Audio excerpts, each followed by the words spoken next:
Europe 1. La France bouge, la saga. Parfois, les bonnes idées arrivent comme ça, d'un coup, sans prévenir. C'est ce qui est arrivé à Frédéric Mazella en 2004. Ce sont les vacances de Noël, plus de place dans les trains, et là, l'idée arrive comme une évidence. Faciliter le covoiturage. Frédéric Mazella, fondateur de Blablacar et auteur de Mission Blablacar, les coulisses de la création d'un phénomène aux éditions Erol.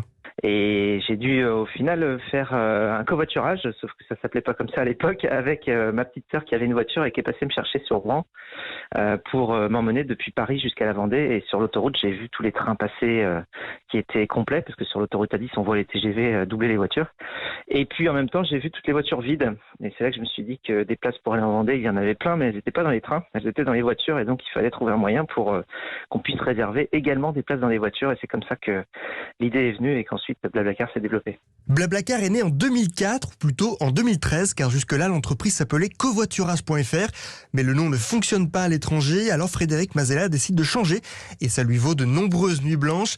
Aujourd'hui, Blablacar, c'est comme Sopalin, Frigo ou encore Kleenex. C'est une marque qui est entrée dans le langage courant. On dit faire un Blablacar pour faire du covoiturage. À l'époque, on s'appelait covoiturage, même covoiturage.fr. Donc, en fait, ça pouvait pas marcher à l'étranger. Et donc, de toute manière, il fallait qu'on change de nom. Et donc, ça devient, si vous voulez, une sorte d'obsession, parce qu'on se dit, bon, on n'a pas 12 cartouches pour réussir, quoi. La raison pour laquelle Blablacar s'appelle Blablacar, c'est parce que quand on s'inscrit, on choisit si on est plutôt blabla ou blablabla. C'est-à-dire pour indiquer si on va parler beaucoup ou pas en voiture.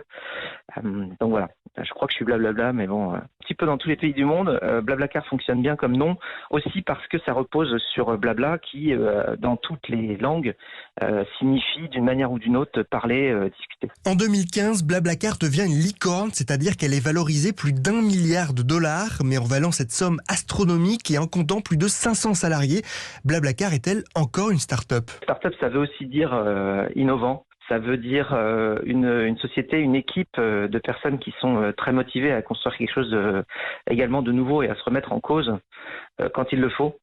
Donc moi j'ai envie de penser que Blablacar, oui, est toujours une start-up. Cela dit, voilà, on vient de fêter nos 15 ans, donc on est une start-up ado, on va dire. Blablacar est un succès français qui s'exporte très bien. Aujourd'hui, l'entreprise compte 100 millions de membres à travers 22 pays, du Brésil à la Russie.